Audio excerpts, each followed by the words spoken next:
Hi. Good morning, everyone. Let's see who's here. Good morning, Joyce and Dash and Brem. Is that how I say your name? I love it. You guys, thank you for being here. You're on Backchannel. This is Live Every Day. I am still on the East Coast. This show is every day from 8 to 10. Today I go till 10.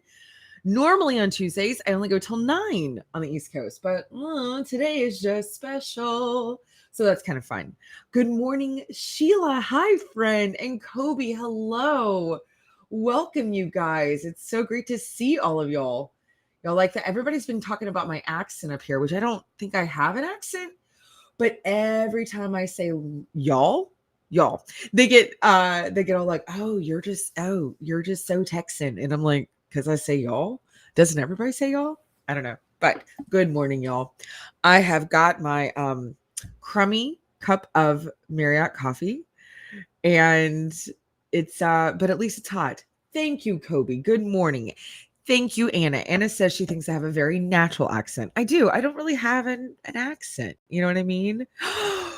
Peter is here. Oh, Peter, good morning. I've missed you, friend. Hello. This is so fun, you guys. I love seeing you guys every day. I am in Stamford, Connecticut. I had to think. For a second. I am in Stamford. I will be coming live from my cousin's apartment tomorrow. Y'all, it's a lot. The audio sounds like a robot. Oh no. Let me see. Anna, how do I sound to you, Anna? Do I sound okay to you? Ew. Thank you, Sheila. Let's see if we can figure that out. It sounds fine to you. Oh, okay. It sounds better, everybody? Do I sound better? Is it okay? Okay. Okay. Anna says yes. Okay. Sounds normal. Whew. Okay. Man, that was a panic. Okay. All right. Fantastic. So my schedule is kind of crazy. Today I'm in Stamford, Connecticut. You guys have actually seen this room before. That's kind of weird for all these people to know my hotel room. This is now my favorite hotel room. I'm going to tell all of you because that way you'll remember. It's 901. It's okay because I'm going to leave. So I can tell you right now. 901. I love this room. It's a big corner room.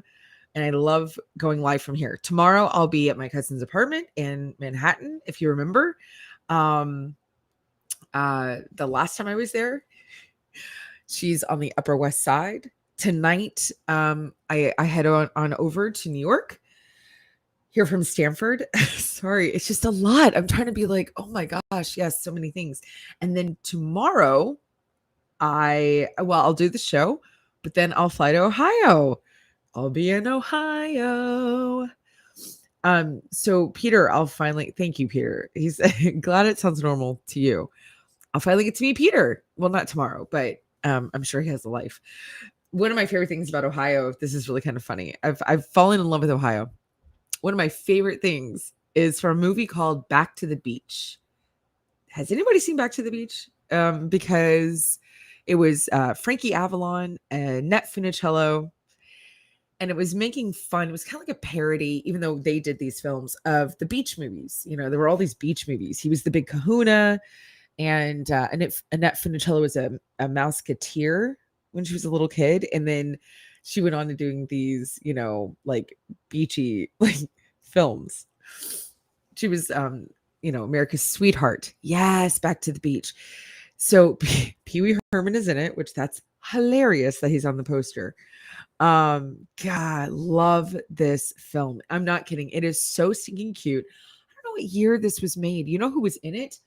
Lori Loughlin, Aunt Becky.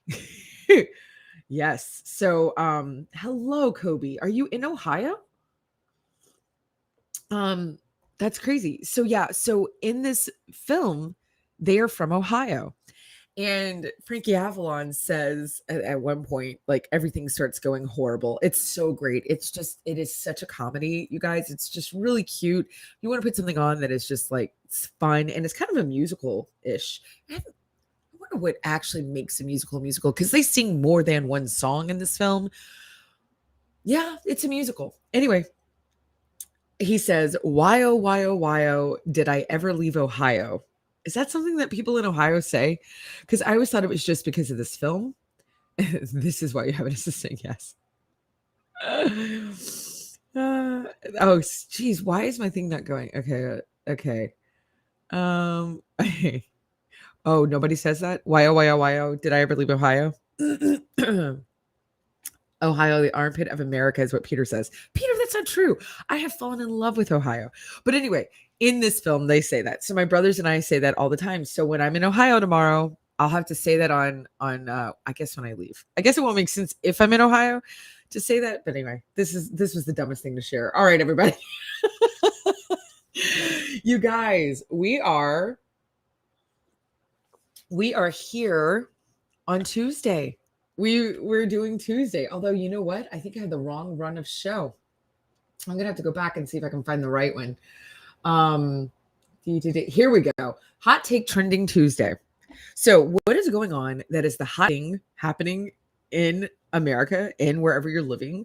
What is the trend that's going on? What is more than one? What is like up and happening? You know what I mean? And it doesn't have to be Hollywood. It doesn't have to be entertainment. It could be what's going on in your town. What is the hot Christmas festival that's going on? For instance, I'll give an example.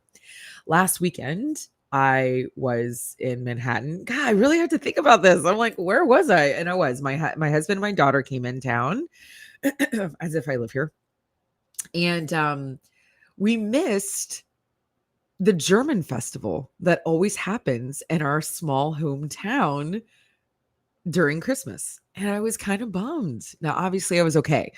I was in New York. So, y'all know I'm obsessed. But what's going on where you are? What is happening that is the hot thing, like going on? Yes. Anna's saying she didn't know that Texas had such German roots. We really do, actually.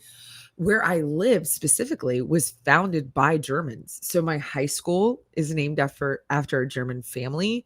All the schools actually, like a lot of the schools, I'll have to tell Anna like later, but like Central Texas was all founded by Germans. So like Fredericksburg and all this, and they have like these German markets and they have these German, I talked about the painted churches the other day. They have these painted churches. Was that on this show? I don't know. So anyway, it's very German influenced. And so I'm really sad that I missed the German festival. So what's going on in your towns, you guys? What's happening? What is the hot take? If I was visiting you, what would we be going to do? Obviously, Peter and I are just going to eat.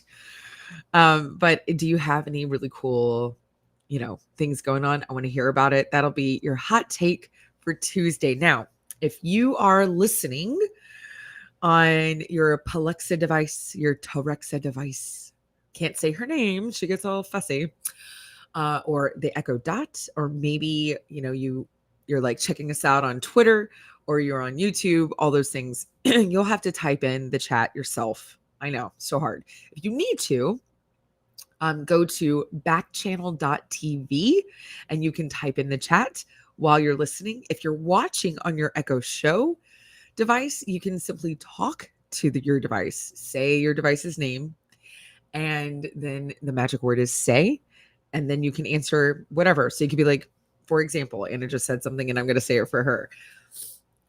For Rexa, say Wild Lights, the Columbus Zoo, and Conservatory Aglow, Franklin Park Conservatory. That was a lot. That didn't work out at all. Zoo lights are happening. Good morning, compart. Hi. Oh, hello, Stacy. Good morning. And Tracy is with you. I love it. Hello, ladies. Hi. Compart wants to party. I want to know what party is going on where you are. Where do you live? Says Alabama. Is that where you are? Rachel, good morning. Not sure if Fitz and Quinn are with you, but if they are, Hello, guys. Okay. So, did you know? This is kind of shocking. I did not know this. Did you know that your state has a state cookie? Did you know that? Is that true? Anna, is that true? Anna says that, okay, like to talk about our Christmas cookies, does anyone actually recognize their state's cookie? We have state cookies? Oh, like the ones that like everybody like kind of looks for when they're making their cookies. Is that kind of what we're talking about? Like for Christmas cookies, what is the Christmas cookie that everybody makes in the state of Texas? What is this situation? I don't know why I'm doing that. Hello, Dustin. Welcome. Good morning. I would say, oh, Peter will go to Zoo Lights with us. I would like to go. I would like to do all the Ohio things. Um, there's a trending map on Google, you guys, and it's what is being searched on your like computer on your Google for the cookie. Now you might remember this map from Thanksgiving. What is the like side dish that everybody's like searching for in their state? And it was really shocking. Like, what was the really weird one? Does anybody remember? Sheila might remember, but it was something like kind of crazy. It was like it was like corn ball or something. It was like it was weird, and I was like, nobody even knows what that is. Okay, so what people are searching, the uniquely searched Christmas cookies by state over the past week. I love that Google puts this together for us. In the state of Texas, yeah, that'd be great if you can zoom in. Thank you, Anna. My state is Christmas cookie ice cream. That makes sense. We have a ice cream company in the state of Texas where people are a little ridiculous. What I feel like every state is like this. They act like their state ice cream is like the best. We have Bluebell ice cream. I like Bluebell, but it's not the best ice cream I've ever had. Maybe I should talk about it on Thursday when it's like to tell the truth. Um, but people like lose their ever living minds about Bluebell ice cream. Like they get like angry about it. They're like, no, this is war. Oh, that would be great. And I love that. Put that idea down. But two things that this company does do really, really well is that they put out really fantastic seasonal flavors. So they do have a Christmas cookie ice cream. Bluebell comes out with, they have a peppermint ice cream, which I have to say is my favorite peppermint ice cream. And then they have a Christmas cookie ice cream, which is different Christmas cookies mashed up into it. I guess those are the two things I wanted to say was actually the two types that are really fantastic, but they do really unique flavors. They'll do like peach cobbler and they'll do like whatever, like all this kind of stuff that's very unique to Texas and what we like. And, I don't know, whatever. So what else is everybody looking for? I'll throw out a couple. I'll see where everybody's from. Joyce is from Illinois. Oh, this is a fun game. Can Liv figure out states? It looks to me that Illinois is chocolate crinkle cookies. I was born in Louisiana, and that was like Christmas cookie something. I don't know. I missed it. Alabama will go down. It's not written right there. Good. Okay, so Alabama is Christmas cookie ice cream. Also, okay, we share that. That's fun. Who knew? Christmas cookie cake. I don't even know what that is. In Louisiana, I'm from Louisiana. Christmas cookie cake. That sounds great. Why is anybody from Louisiana here? Okay, Florida is Hershey Kiss Christmas cookies. Oh, like where you put like the little kiss in the like the boop. And then let's find Ohio. You guys are peanut butter blossoms. Oh, that makes sense. You guys really do the peanut butter thing very well. So, okay, Snoopy Christmas cookies is California. Some of these I'm reading and I'm like, I don't know what these are. Like that's why you're seeing me like pause. Who is the state? So we've got okay, we're gonna go over here. Peppermint Christmas cookies is a lot. Christmas sugar cookies, Oreo Christmas cookies, Christmas cream cheese Christmas cookies. April, good morning. I need to find the Connecticut one. I'm in Connecticut today, April. Chocolate Christmas cookies. This is really interesting. Oh, of course. Colorado does keto Christmas cookies. That's kind of funny. M&M Christmas cookies? Look at the key in the title. Oh, I'm sorry. Uniquely search Christmas cookies by state, right? Oh, the flavor? Oh, thanks, Anna. Got it. If it's a red, if it's red, it's the flavor. If it's in green, it's the shape. I see. If it's yellow, it's the substitute ingredients. What is the last one? Internationally, I don't know what the last one is. Internationally something for right for the blue. I can't read that. Sorry. Internationally inspired. Got it. Okay, so flavor, shape, substitute. I understand. I see. I love everybody saying good morning. Oh, and Stacy's having Fruit Loops again. Love it. So Stacy does a chocolate chip Christmas cookie. Yeah, what do you guys do? I'm actually when I get back home, you don't take the map away, Anna. I want to find Connecticut. Um when I get back home, we do Santa Claus as a family, like my brothers, my parents, and Santa actually comes to my brother's house, and we used to open this up to everybody, but now with COVID we don't, where it's just my family and it's big enough. There's 16 grandchildren, four of us kids with our spouses plus my parents. I mean, it's a lot of people. And Santa comes, and so my mom was texting us and saying, "Okay guys, let me know what cookie you're making." And we haven't always done that. Like we haven't always like actually had to bake for this. And I've got to bake like a dozen cookies. And I was thinking, and I was like, what am I going to do? And so I did say that I'm going to make my cousin Angela has this incredible almond cookie. Like it is dumb. Basically it's butter and it just like disappears like on your tongue, this cookie. Oh, it's so good. So I think I'm going to make those. Because when else can you eat butter, right? Okay, let's see. Where am I? I'm in Connecticut. What is the Connecticut one? Italian Christmas cookie? Oh, that makes sense. I've had a lot of Italian Christmas cookies. Sorry, guys. I was trying to get the glare off of the screen. I've had a lot of Italian Christmas cookies since I've been here, which is really interesting. New York. What does New York do? Italian Christmas cookies, yes. And New Jersey does Italian. Okay, that's kind of it's all the same. So anyway, that's really interesting, you guys. So what are you doing? What is yeah, East Coast is very into their internationally inspired. That makes a lot of sense, Anna. We've talked about that. They're very proud of being Anna should live where Ohio is. But didn't I get it right? Chocolate Christmas cookies? Isn't that you guys? Or y'all? Oh, I read the wrong one. Wait, what state is that? What was I reading? You guys are green, right? Your snowball cookies. Is that you? I don't know where you are. Anna, can you use a pointer and show me where Ohio is? Oh my gosh. Do you can you? I don't even know. Can you do it? That is right. Okay. But I read the one next to you. What is the red state next to you that I read? Peter's like, you make me sad. Oh, she's okay.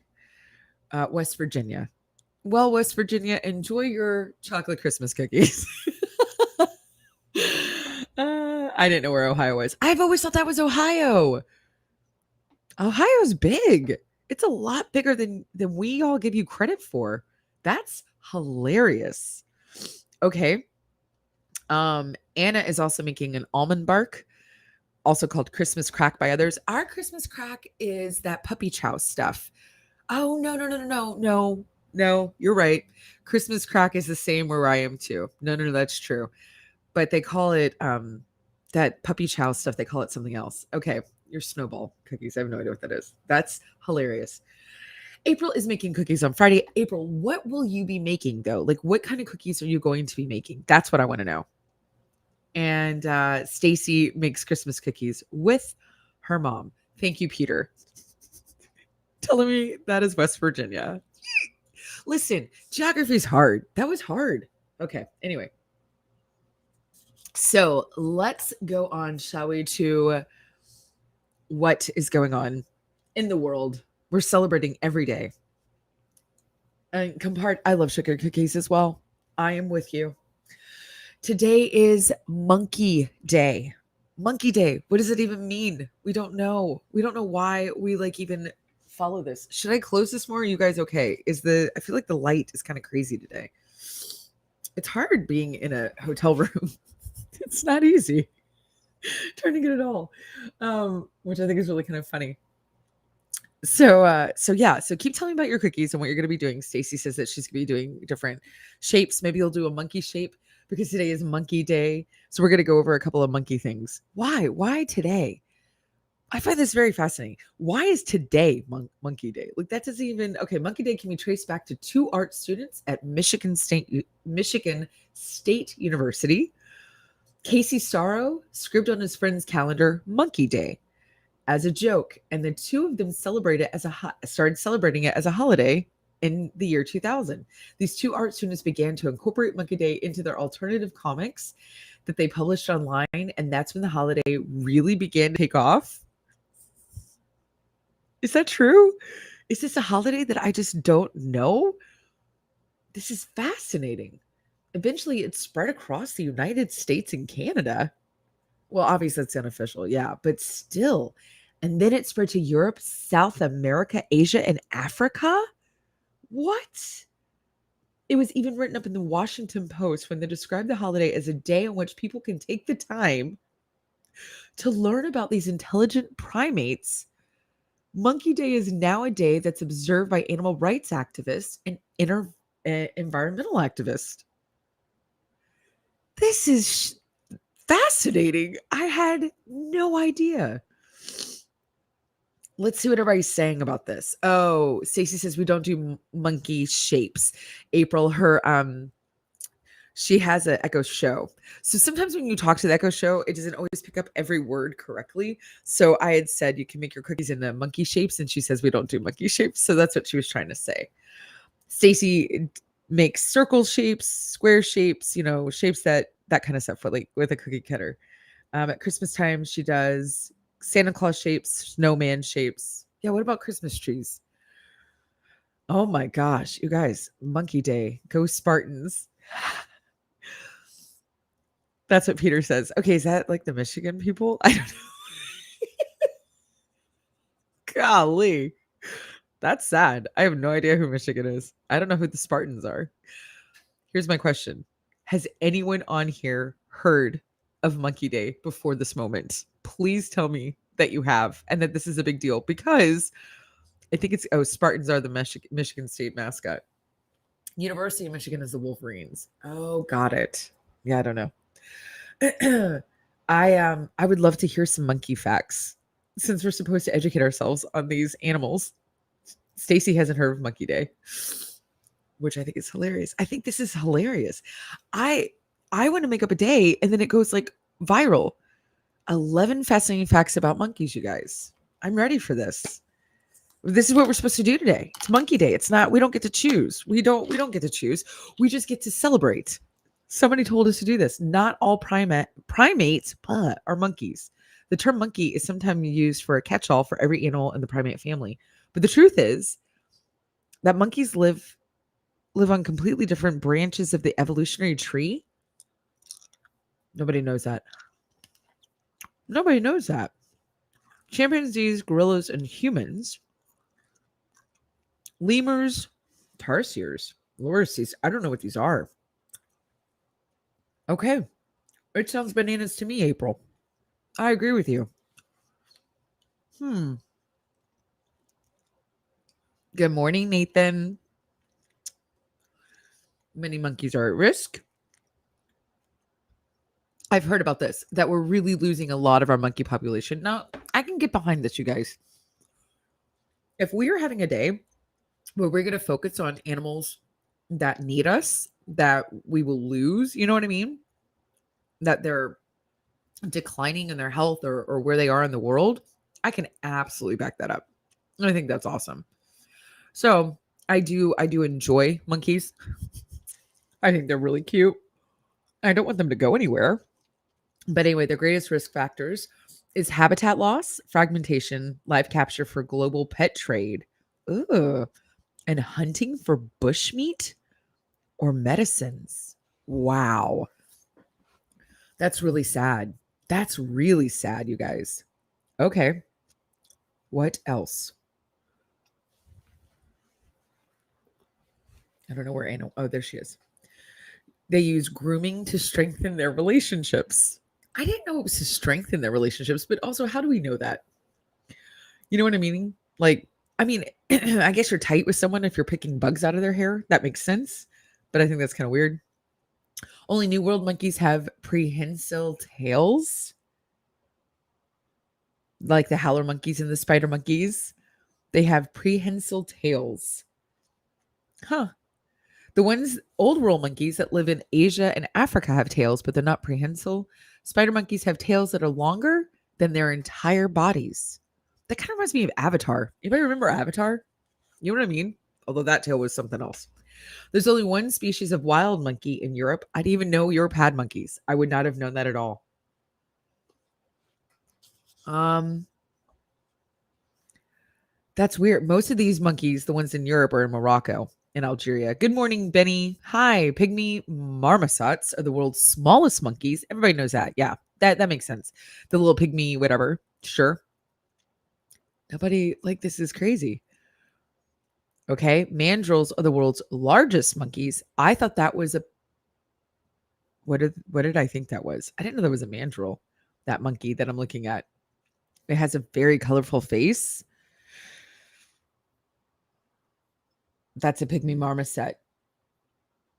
Yeah, the little tiny one. This one is a mandrill, the one with the red nose. This is the biggest guy. This is the biggest guy? Interesting. The color of a bald Yukari's face may you want me to read this? Okay, while female mandrills weigh in around 25 pounds on average, adult male mandrills weigh an average of 55 pounds. As much as 119. It's very fascinating.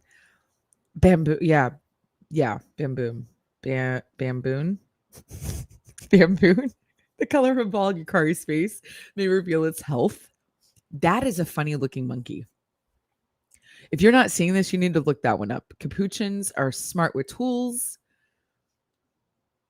Yeah, they're kind of like always the ones that are kind of you know. Oh, thank you. Baboons. Why can't I say this word today? Howler monkeys are the loudest. That makes sense. And Japanese macaques enjoy a relaxing hot soak. Good for them. That's hilarious. They just like hang out. This behavior, troops of snow monkeys frequent the volcanic hot springs at a monkey park in Japan. It appears to be an adaptation to the frigid climate. They've also discovered that the hot baths reduce stress in monkeys, which is also us. That is hilarious, you guys. Well, there you go. It's Monkey Day. It's a real thing. It apparently is all over the world. You now know. So now you can always say, I know what December 14th is. It's Monkey Day. So how will you celebrate? I think April's going to eat bananas. I don't know. That was it for me. I'm done. Monkey Day was great. Oh yeah, baboon. Okay, so I'm going to read one more thing. When Portuguese explorers reached the Americas in the 15th century, they found small monkeys whose coloring resembled these friars, especially when in their robes with the hoods down. So they named them capuchins. Am I saying that correctly? Capuchin? I don't know why. Everything's sounding weird to me in my head. I also have this I think I have my fan on. So it's just all very soundy. Okay. So you guys, let's talk about Elon Musk, shall we? He was just named Times Person of the Year. What do we feel about this? Are we okay with it?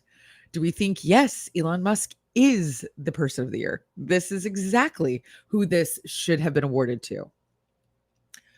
He really enjoyed tweeting from the toilet. That's something we've learned. And his cover is way too emo. This is what Anna wrote. Is this the cover? This is like a little video of Elon Musk. What I find about him that's fascinating. I mean, okay, he's the richest man in the world? How come I didn't know that? I don't know why. I thought that who did I think? Buffett. That's what I thought.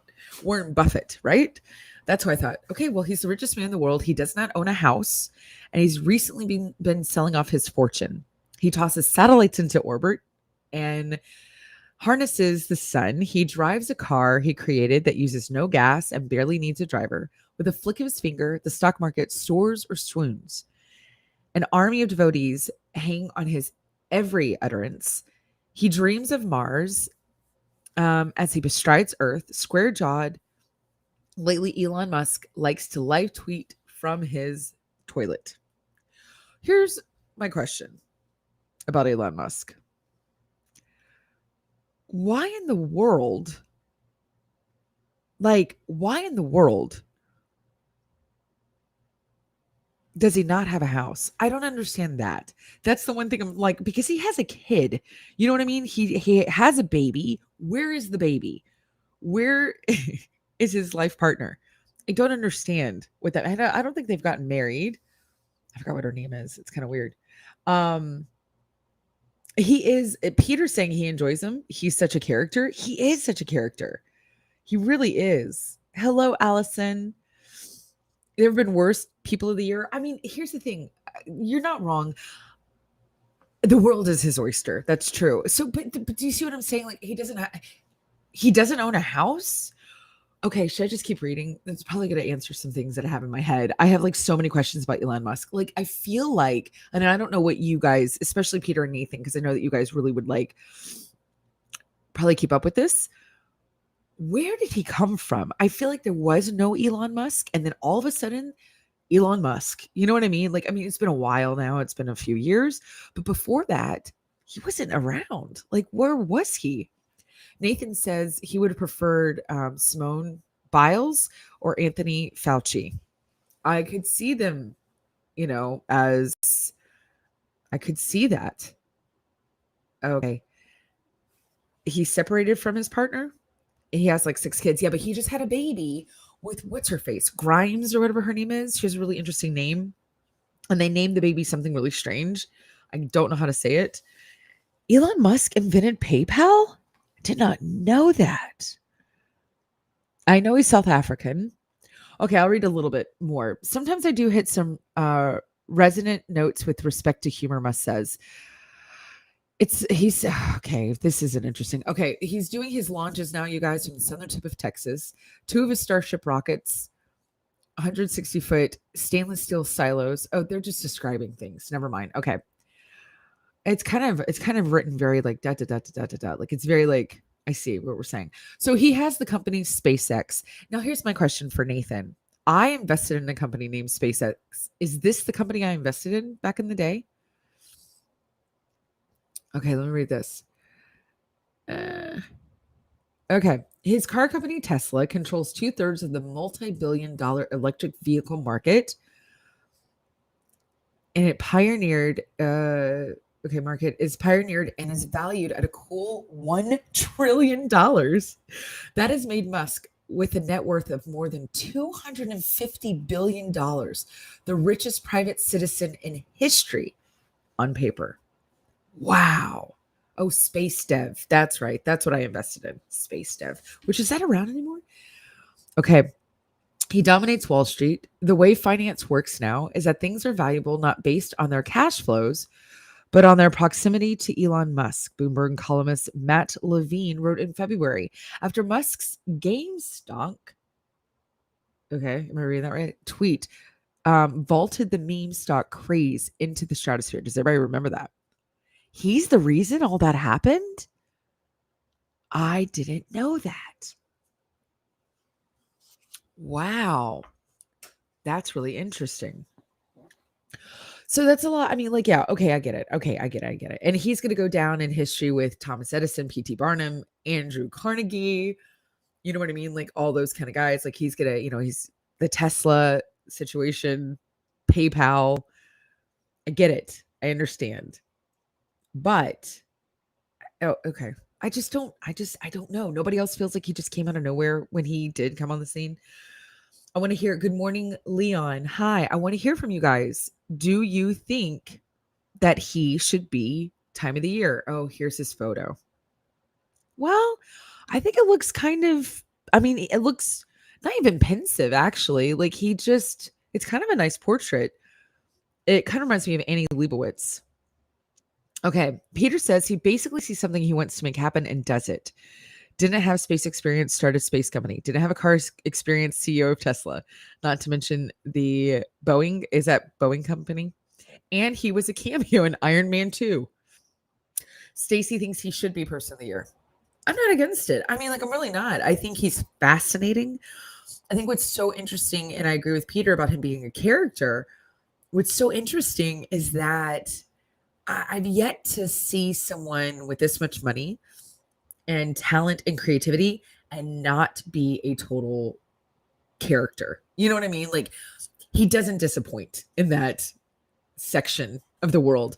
You look at him and you're like, I need to sit and read everything about this man. You know, like, you want to figure him out, but you can't.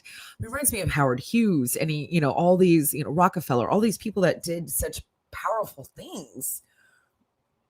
And then, they're just very different. He's very different. He's kept that up. Okay, so that he's going into space. He's into this. That he has Tesla. That he did, well, now we all know he did PayPal. He's from South Africa. And now does he live in Austin? Nobody can tell me where this man lives. What is he doing? I don't understand what he's doing with his life. He's larger than life. Does he have a big personality? That's what I want to know. What is he like in real life? Is he disappointing? Anna and I were talking about this when we were talking about like famous people. You'll see them on, I'll tell you, one of my things, okay? One of my hot takes. You see famous people come on talk shows, right? Especially like late night shows. One of the biggest disappointments ever as a person to me is Harrison Ford. I cannot stand it when he's interviewing. You know what I mean? Like, he seems so disinterested. He seems so annoyed. He seems very bothered. And I don't like that. Like, I'm like, I'd rather you just not interview. You know what I mean? Like, be Han Solo for all of us. But like in real life, either keep acting, because now these are the people who follow you, who buy all your stuff, who do all this stuff. Like, I do feel like you have to invest in the people who are supporting you. So with, look at Elon Musk. He seems like he has a big personality. He seems like he would be really interesting if you were sitting next to him, like at a table, that he wouldn't be like aloof, or he wouldn't like be so into himself. Well, I'm sure he's into himself, but that he wouldn't interact with you. I don't know. Peter says he's kind of socially awkward. He has to be. You can't, to be that intelligent and creative, obviously you've spent a lot of time inside your brain. You know what I mean? Like, and not in the way of like, do people like me? Do people not like me? Like, really working on stuff. Nathan says, technically he lives in Texas. Very weird guy, but makes sense. He's saving roughly $20 million a year state income tax by moving to Texas. Well, he has to sleep somewhere, right? Stacy says he's very, very nice and he's very creative. How do you know he's very, very nice? Let's see. Okay. Anna says, oh, he was bad on Saturday Night Live. That's okay. Like, I can understand not being good on like Saturday Night Live, because that is acting. He's not an actor. You know what I mean? Oh, she found out about the house. Okay. I'm going to read this. After selling off most of his real estate assets and moving to Texas in the past year, Tesla co-founder and CEO Elon Musk revealed in early June that he now only owns one house, in the Bay Area. And that his primary residence is a tiny box house that he rents from his rocket company, SpaceX. Wow. He could start a cult, Anna said. So he lives in I just want to know where the baby is. And I just want to know, is he still with Grimes, whatever her name is? You know what I mean? That's the other thing I want to know. Very interesting. Is there any more to the article, Anna? So when is this already out? Is the Time magazine already out? Can we buy this now? When do they do the thing of the year? Okay. He was raised in a tough environment and born with a very special brain, says Antonio Gracias, Musk's close friend of 2 decades. He's held seats of the board, who has held seats on the boards of Tesla and SpaceX. 99.9% of people in that situation don't come out of it. Wow. Some small percentage come out of it with the ability that he has to make great decisions under extraordinary pressure and the never-ending drive to change the course of humanity. Wow. I wonder what his tough situation was. Such cosmic ambition rarely comes without consequences and must answer to earthly authorities. His companies have faced allegations of sexual harassment, poor working conditions. In October, a federal jury ordered Tesla to pay 137 million to a black employee who accused the automaker. Oh, it went away. There we go. Of ignoring racial abuse. The businesses have also been fined for numerous regulatory violations. The feds are probing Tesla's autopilot software. I know they've had some problems with that, which has been involved in an alarming number of crashes with parked emergency vehicles. It's kind of strange, resulting in injuries and death.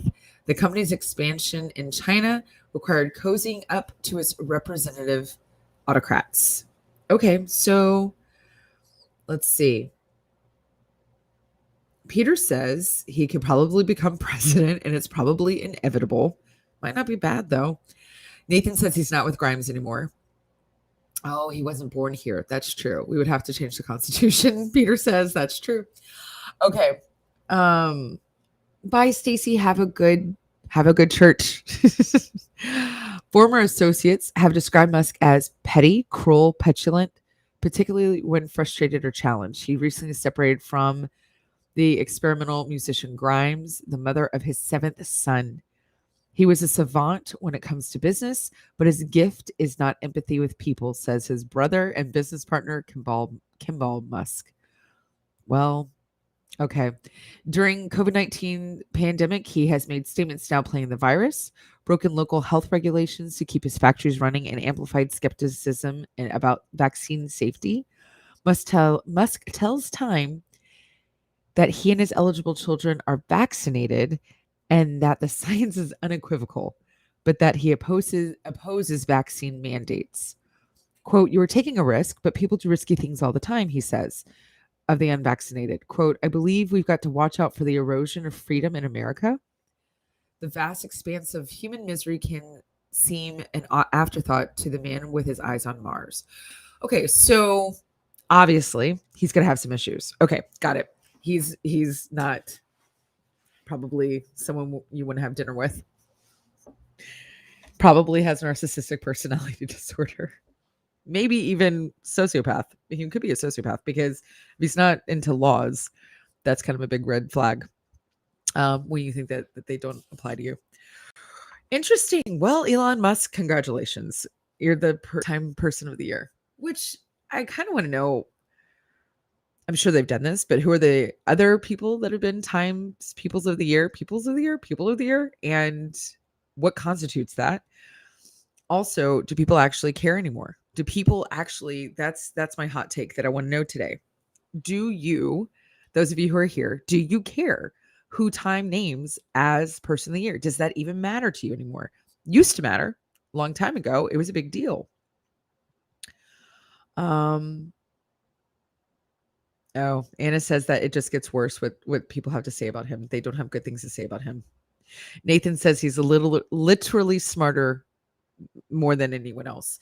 But that's going to be a tremendous burden. You know what I mean? To be that intelligent, that's got to be a tremendous burden. Peter says he didn't even know magazines existed. But that's my point. My point is like, who cares about Times Person of the Year? Like, who's listening? And what does it mean? Does he get a plaque to put on his non-wall? Like, is he going to drive around with it? Like, what do you get? And what do you buy Elon Musk anyway? Nathan says Hitler was Person of the Year. Is that true? Like for Time magazine, Hitler was Person of the Year? That's fascinating. Well, there you go.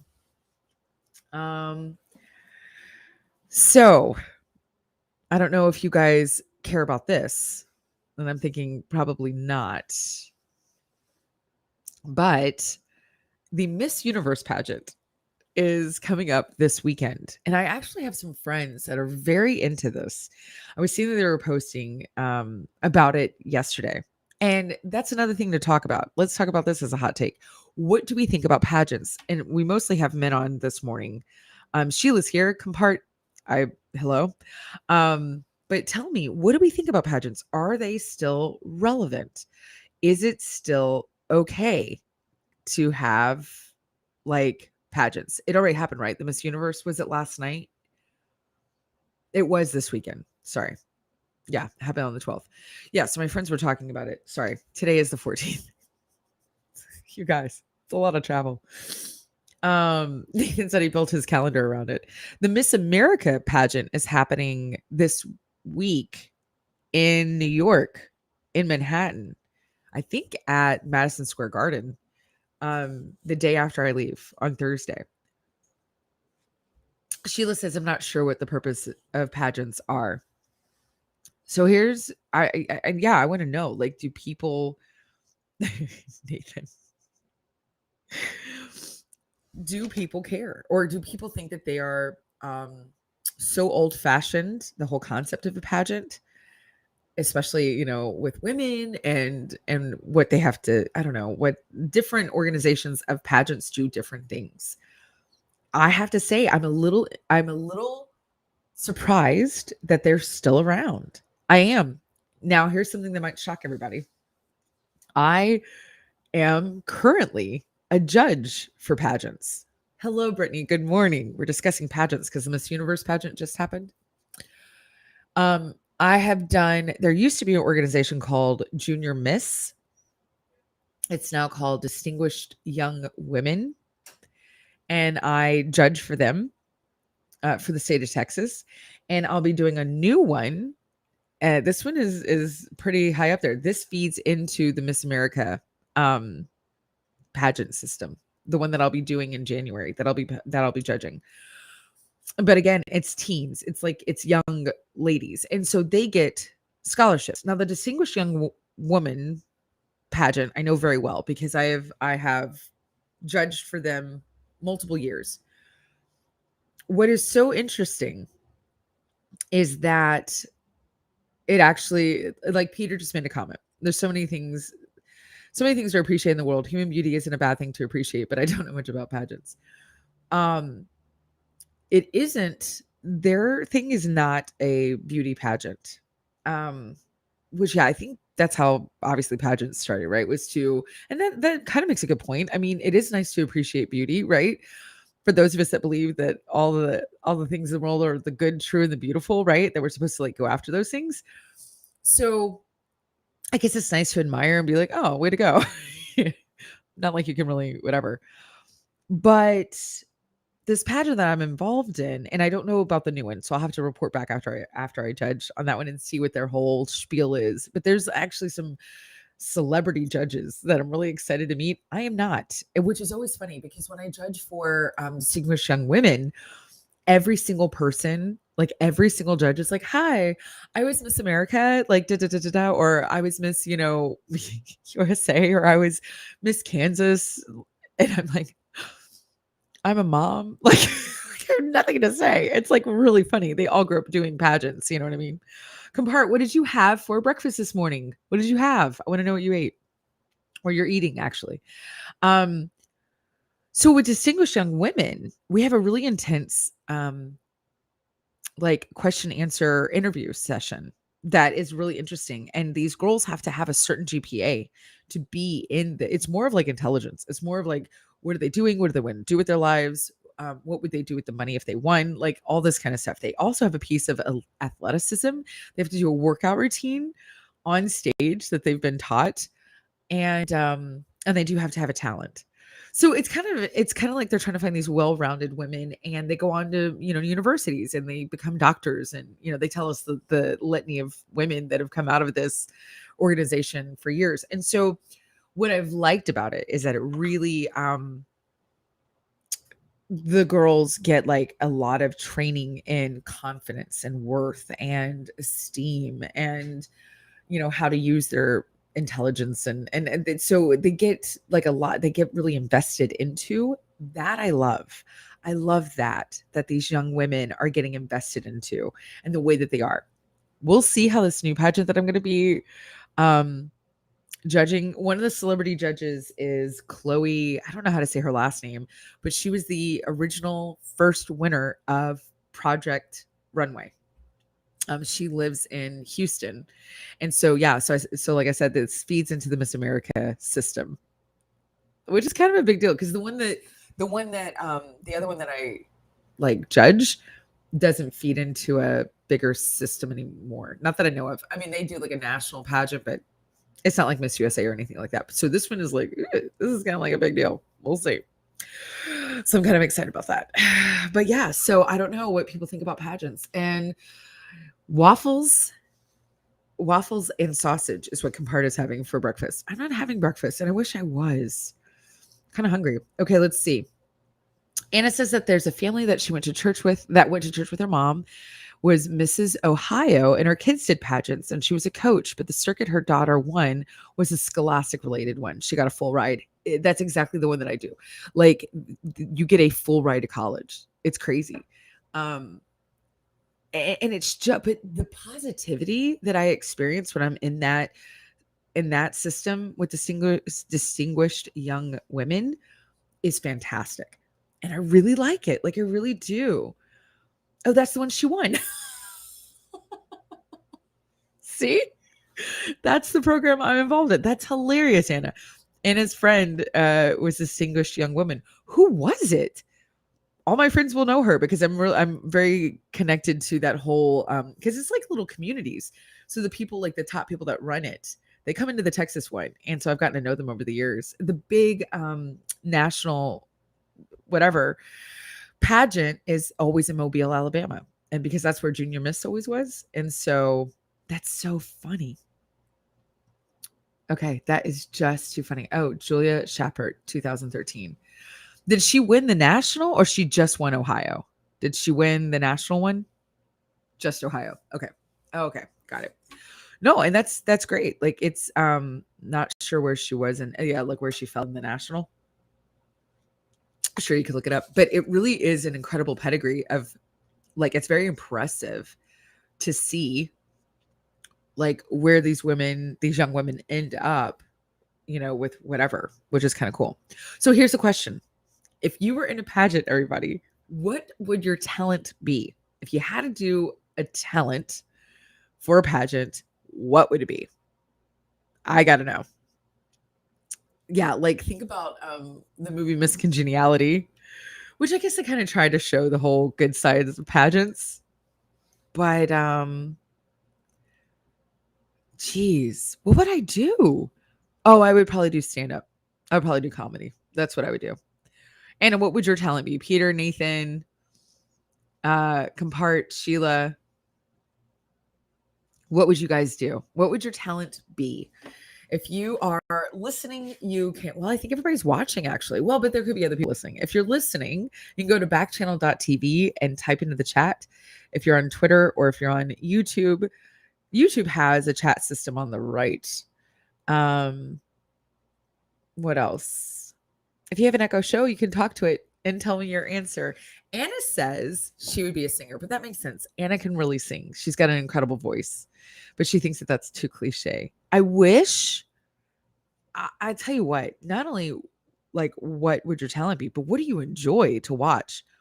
I really like watching like the tap dancers. I think tap dancing is incredible. And when I was watching the Rockettes a couple of nights ago, their tap dancing is like insane, which I'm sure some of them have been in, like in pageants. Peter says he would juggle. Do you know how to juggle? Wait, let's see. Hold on. Hold on. I don't know how to juggle. So that would be hilarious. That would be funny. Is that a talent? I mean, like, I guess so, right? Juggling is a talent. Nathan says it reminds me of Junior League. All leagues do great work, but sadly they have both an reality and reputation of being very big negative stereotypes and the effects they have on women. You're right about pageants. Yeah, they do have yeah, I'm in a women's organization and I constantly have to educate people on the realities of my organization because we have a history that is not okay. Like I'm not even going to sit here and say it's all right because it's not. And I would venture to say the same thing about pageants, that there was a lot of not okay stuff that happened in pageants forever. You know what I mean? So we can't just like push that aside. Anna says the tap scene from White Christmas is incredible every time. I was kind of even thinking of Mean Girls. They don't really tap dance though, but that little scene is kind of cute. Um anyway, so yeah. Nathan says I have no talents, but I would be very organized. What would Nathan's talent be? I don't know. Good morning, everybody who's coming on. Hi. I don't know how to say your name. I'm going to say Weebles. I don't know if that's what you want me to say, but hello and Dash, welcome back. What would your talent be? If you were in a talent competition, what would it be? Peter's going to juggle, even though he doesn't know how. Anna's going to sing, but she can. I'm going to do stand-up comedy, which isn't really working today. And Nathan has no talent. Yes, the Christmas scene and Mean Girls. Anyway, I don't know. I mean, I'm trying to think. I've seen some really bad ones. The girls that we see in the Distinguished Young Women organization, a lot of them sing or play an instrument. So there you go. There's not a lot of out of the box. I have to say that. That's where I would be a little bit different. Okay, anyway. So you guys, we are coming up to the second hour of today, which today I'm on for 2 hours, even though it's Tuesday. Normally I'm only here for 1.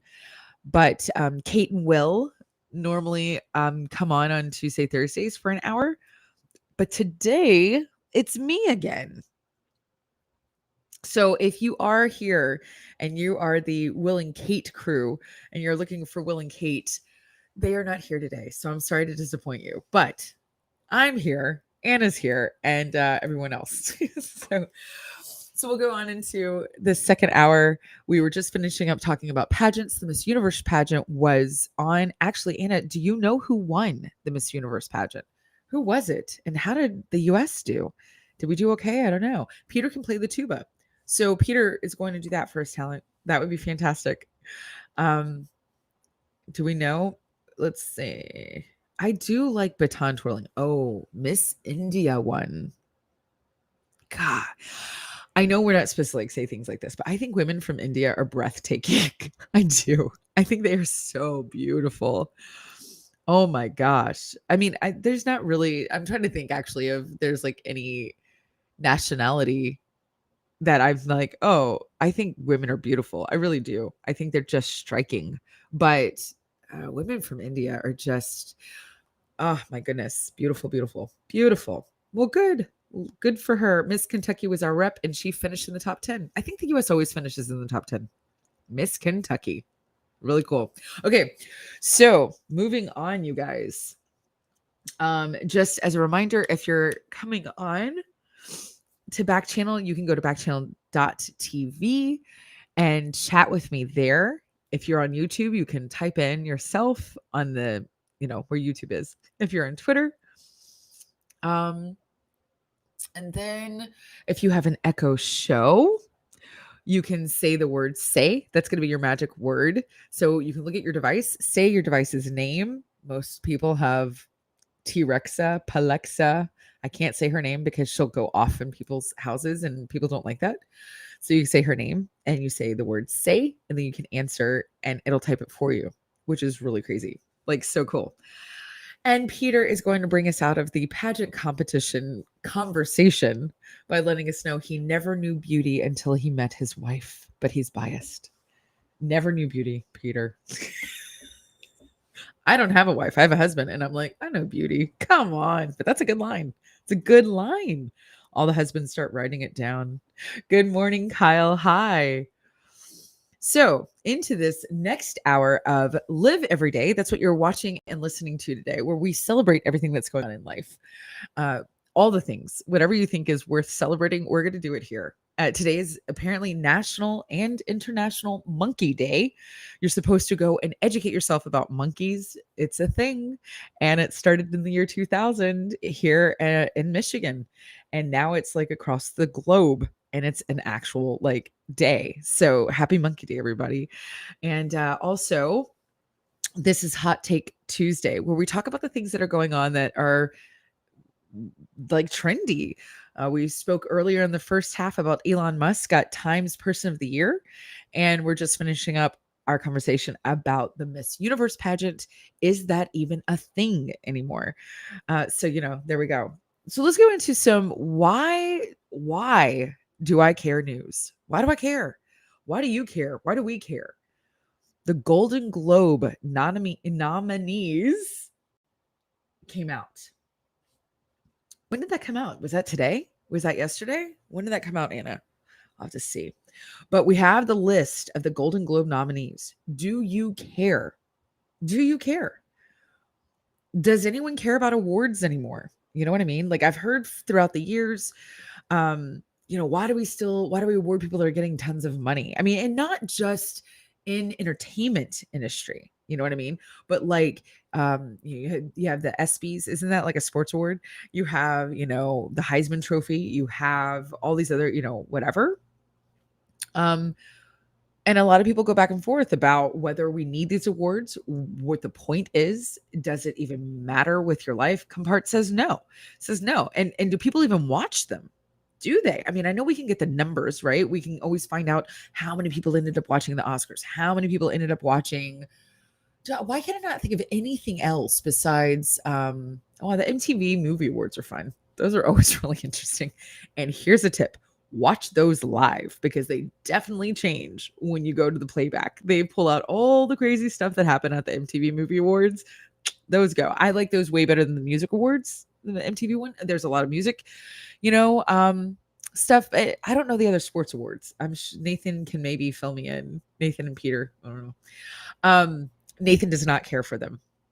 Anna asked me, and we're going to ask everybody, have you ever hosted or attended a watch party for awards? No matter what it is, whether it's entertainment, whether it's sports, whether it's election.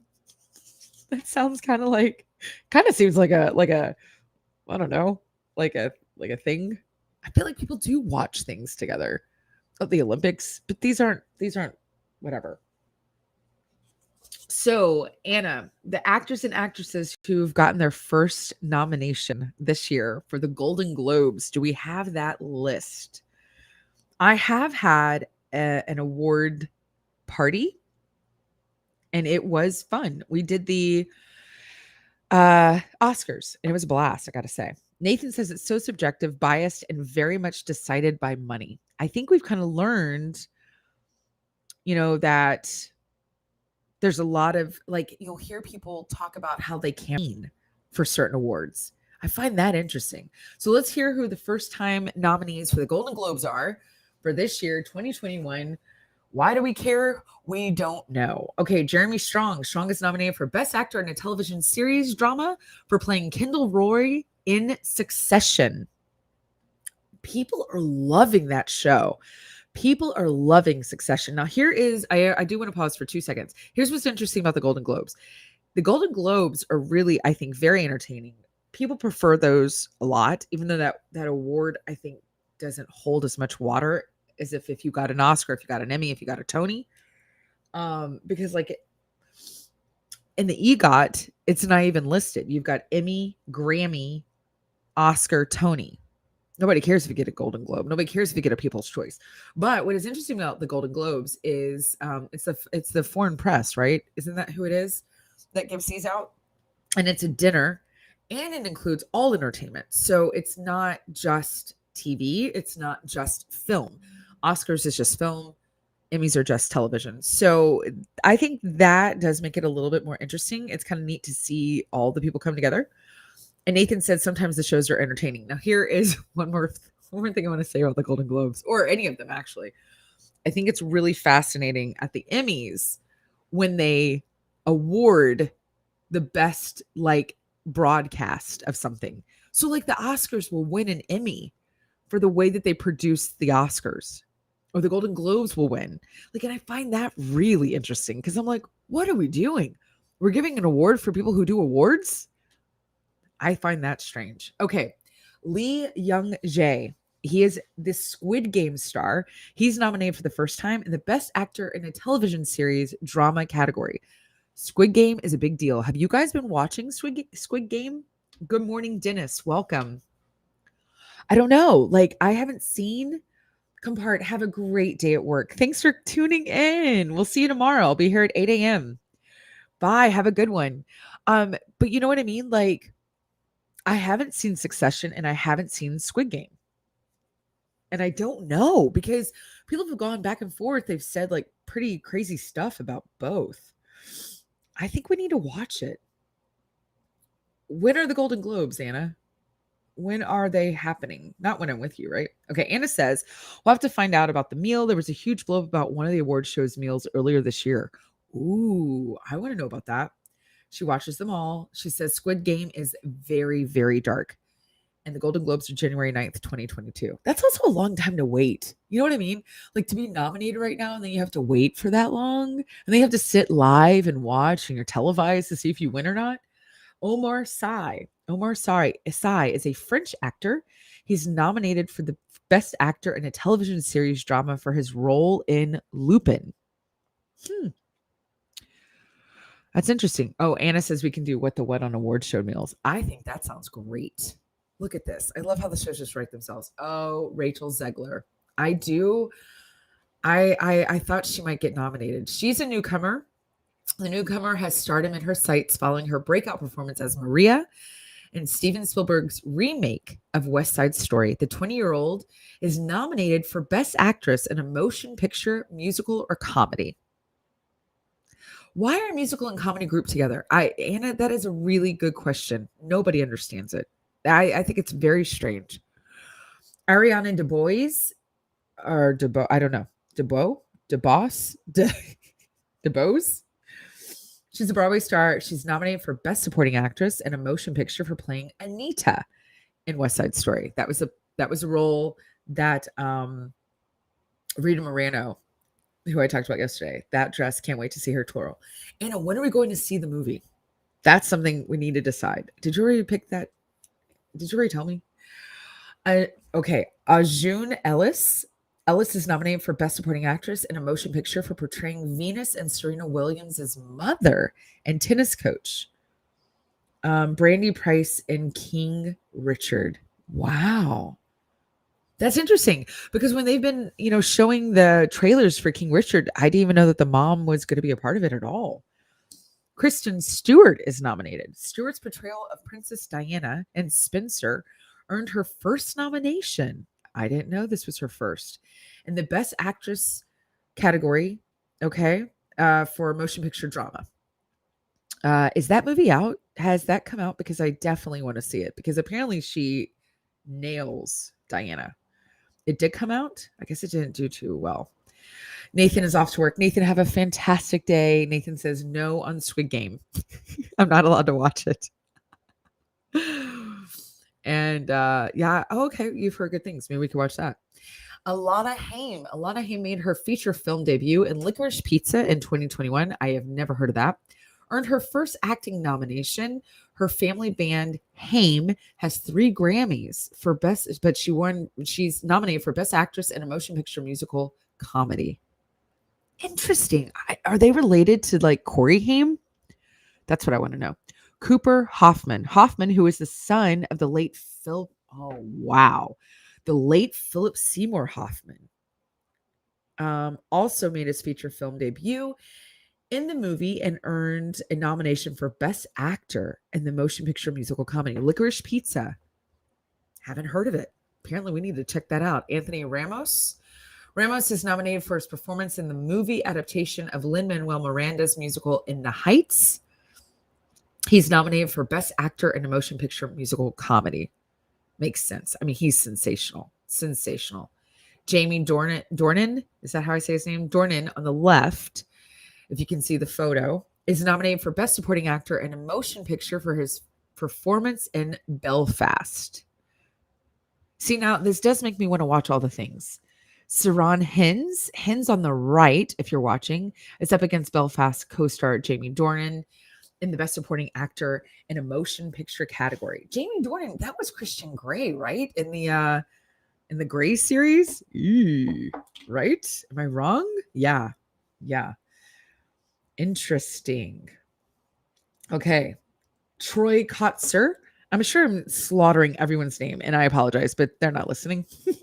But I'm trying. Kotzer earned his first nomination in the Best Supporting Actor in a Motion Picture category for his role, in the Apple TV original film Coda. Haven't heard of that. Also, here's what's funny. I finally got Apple TV and we don't know how to turn it on. Like we got the app on our TV and we haven't been able to look at anything. So that stinks. Cody Smith McPhee, the Australian actor, is nominated for Best Supporting Actor in a Motion Picture for his role as Peter Gordon in the 2021 film The Power of the Dog. This makes me want to watch.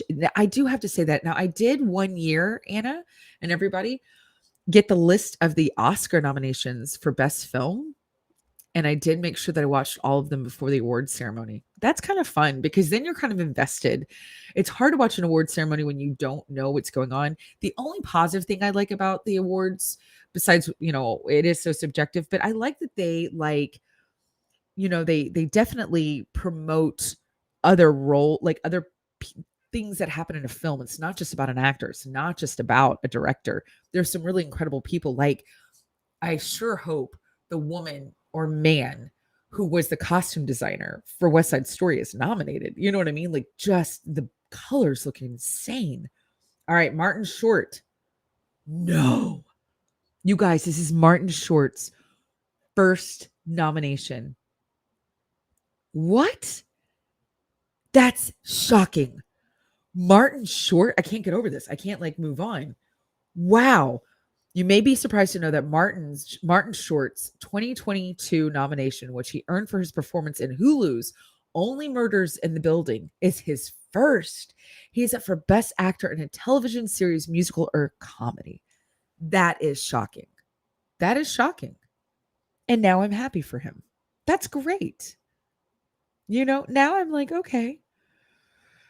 Oh, don't see Parasite. And I was like, I haven't seen Parasite. Yeah, you're okay. I saw it. Okay. I like reading these. Anna's like, we can move on, but I'm really enjoying this. And apparently I do care. Hannah Einbinder looks like she can hack it. She's nominated for Best Actress in a television series, musical, or comedy in her role Hacks. I can read them faster. We don't have to do all of them. If there's something you think are really interesting, Jean Smart. This is her first? That is shocking. Einbinder is up against her Hacks co-star Jean Smart, who is nominated for her first Golden Globe this year. That is, wow. I mean, Jean Smart's been around forever. Hannah Waddington is nominated. She's on the left if you are watching, Best Supporting Actress in a series, miniseries, or television film for her work in Ted Lasso. Ted Lasso took the world by storm this year. I have not gotten to watch it. Good morning, Sunny. Welcome. Sarah Snook, Succession star Sarah Snook, is nominated for her first Golden Globe this year. She's nominated for Best Supporting Actress in a series, miniseries, or television film. Again, I've heard about Succession. Haven't seen it. Jennifer Coolidge. That is surprising. She's nominated for the first time for Best Supporting Actress in a series, miniseries, or television film category for her hilarious performance in White Lotus. I don't know what White Lotus is, but I do enjoy her. She is hilarious. Good for you, Jennifer. Wow, Billy Crudup, the morning show actor, is up for his first Golden Globe in 2022. He's nominated for Best Supporting Actor in a series, miniseries, or television film. That is also surprising, which also goes to show you have to do something for a long time, a lot of times before you're nominated, which is interesting. You think all these people have just done all this, but they haven't. Mark Duplass, I don't know. Crudup is nominated against his co-star Mark Duplass, who is also nominated for Best Supporting Actor in a series, miniseries, television film for his work on The Morning Show, which I have not gotten to see, but I hear fantastic things about it. We'll see. Brett Goldstein. Goldstein. He's there. He's everywhere. He's Ted Lasso star, is nominated for Best Supporting Actor in a series, miniseries, television film portrayal of the Grump with a Heart of Gold, Roy Kent. Good morning, Lee. Welcome. We're almost through with the whole list. I cannot say this name. Oh Young Soo. I'm going to try. Young Stu earned himself a nomination for Best Supporting Actor in a series, miniseries, or television film for his role in Squid Game. And what I like about this is that he is an older gentleman. So good for him. Good for him. Michaela J. Rodriguez, the Pose actress, is nominated for Best Actress in a television series drama for the first time this year. I haven't heard of Pose. Wait, maybe I have. Elizabeth Olsen. I love Elizabeth Olsen. This is her first nomination. Olsen is nominated for Best Actress in a miniseries after playing Wanda Maximoff in Marvel's WandaVision series. And I didn't watch that, which I'm a little surprised that I haven't watched WandaVision. I heard fantastic things. Everyone tells me to watch it all the time. I need to. Paul Bettany, which, bye, Sheila. Thanks for being here, friend. Have a good meeting. Olsen's co-star for WandaVision is nominated for the first time, which is shocking. Best actor in a mini-series after playing his love interest, Vision, in the series. Wow. I'm saying everyone's name wrong. I know that for sure. Margaret Qualley. Qualley earned her first Golden Globe nomination for her performance in Maid. She's nominated for Best Actress in a miniseries. I started watching Maid and then I stopped. And that's it. Those are all your first-time nominees for the Golden Globes, which will happen January 9th, 2022. Some pretty shocking things on that list. Names, people that you would have thought have already been nominated for a Golden Globe. But no, Martin Short, I'm pulling for you, man. That's the one that I really want to happen. So why do we care? We don't really know. All right. Today, besides being National Monkey Day, today is National Bouillabaisse Day. Celebrated annually on December 14th, National Bouillabaisse Day recognizes the soup or stew that's made from different types of fish. This dish was originally invented by French fishermen in Marseille who used a type of fish they couldn't sell to markets or to restaurants, the rockfish. Bouillabaisse can also have other types of fish added to it besides or in addition to rockfish. Fish that can end up in this dish usually include turbo, European hack, octopus, mussels, and sea urchins. Ooh.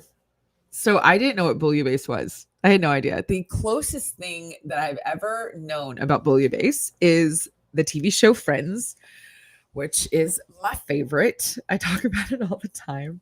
Watch it almost every day. Got to get more Diet Coke because I can't go make more coffee. So this is how I'm doing this today. And who wants to drink Coke this early in the morning? No one. Okay. Oh, it does look kind of swanky in this glass. Looks like I'm having whiskey. I'm not. It's Coke Zero, cherry flavored. Look at all the bubbles. It does not look like whiskey. Anyway, so in the TV show Friends, the character Monica is a chef, and she is someone who needs a lot of validation. And so her character is really funny. Like, she does a great job, played by Courtney Cox. And in the show, she takes a cooking class, or one of her friends is taking. Oh yeah, Joey. Joey's taking a cooking class, and she goes to visit. And because she's a professional chef, she knows everything, so she can answer all the questions. And then when people are tasting her food and stuff, like the instructor is like, "Oh my gosh, you're incredible," and she was like, "Thank you." Oh, thank you. I mean, I don't know what I'm doing. Whatever. She goes and starts taking a different class, and they hate her bouillabaisse. This is the first time I've ever heard of it. And I was like, oh, interesting. And then she goes home and or there was a critic, I guess is what it was, goes home and makes a bouillabaisse for her cooking class. They love it. So she finds the critic, she makes him taste it. That's it. Until I read this, I literally had no idea what it was. I did not know that it was just soup from fish. That sounds crazy. Have you ever had bouillabaisse? Has anyone ever actually eaten it? Is this a thing that people order and they eat? I don't like fish. So you got to tell me if you do. If it's something that you enjoy, and what is it? I don't know. What if you do? I don't know. Anna, do you like fish? Are you a fish person? You can find yeah. I don't think you can find bouillabaisse in Ohio. I don't know. Now in Houston, I know that you can because we are on the Gulf and people like fish and they eat a lot of fish in Houston. So that's kind of interesting. But yeah, I don't know. It's very interesting. National Bouillabaisse Day, guys. Happy National Bouillabaisse Day. I'm not gonna have any.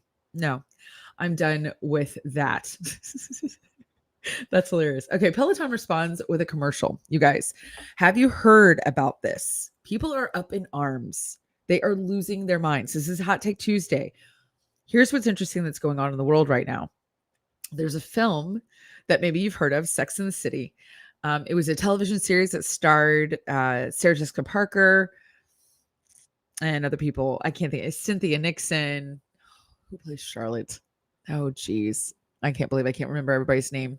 I can remember their Sex and the City names. Anyway, and it was on HBO. It was a big show for a really long time. And now you can find a lot of, like, it's in syndication on TBS, right? I'm pretty sure TBS.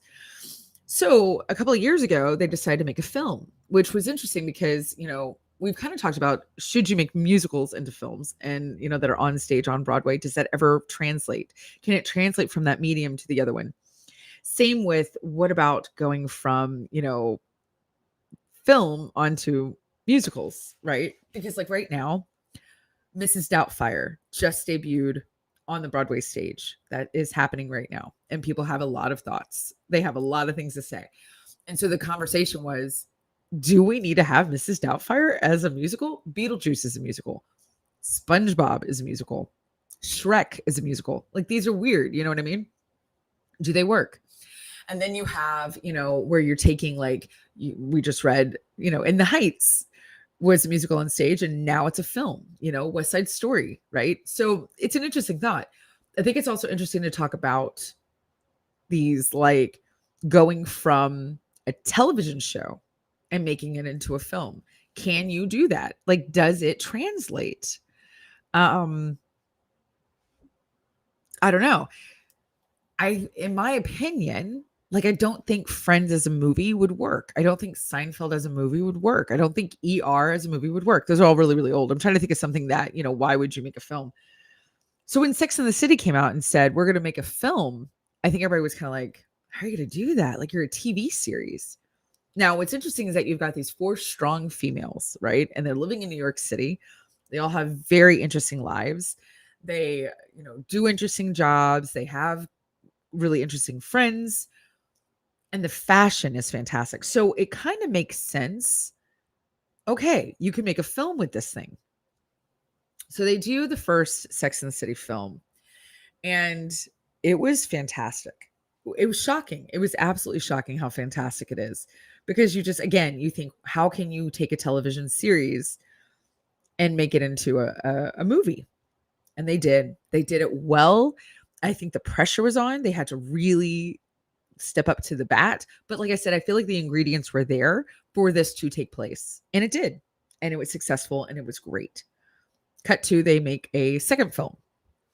The first film was like drama. Like, it was I would consider it a drama. Like, I cry in that film. In Sex and the City. That's crazy. You know what I mean? Come on. So the second film is, I wouldn't say it's like as good, but I wouldn't say it's bad. Like, a lot of times you'll have a second film and it doesn't live up to the hype, except like Star Wars. I mean, everybody will tell you Empire Strikes Back is the best in the original series or in all the series of that franchise. And that's a second film. A lot of people will say Godfather 2 is, the best Godfather. I don't know. Godfather 3 is the worst. But anyway, so now they have a new Sex and the City film, but Kim Cattrall is not coming back. She's not in the film. That was, like a thing. Everybody talked about it. We already know she's not going to be there. Okay, whatever. But some news hit about, and I don't think anybody is going to care, about what's happening in this new film for Sex and the City. The big drama in the first one is the main character, Carrie Bradshaw, is a writer in New York, and she's single. And she talks about love, like her love life. And what it's like to be single in the city. That's really what it should be called, a single in the city. And so she ends up getting married to the man that she's so in love with, Mr. Big. On their wedding day, he ditches her. He doesn't marry her. I'm telling you, it is an intense scene. It is so well acted. So well acted. I mean, they are phenomenal in that scene. Everybody in that scene is great. I bawl. Like, it is so good. I still cry every time I see it. And it's tough. And then, Sarah Jessica Parker is a child actress. I don't know if y'all know that. She was on Broadway. She was in the original Annie on Broadway. She's been around for a long time. Had a big career in the 80s, big career now. And she's an incredible actress. And so her playing the role of being left at the altar by the man that she's madly in love with, you feel her pain. Like, she really goes there. What they're saying, what hit the news is that in this third film, Mr. Big is like, they kill him off. He's dead.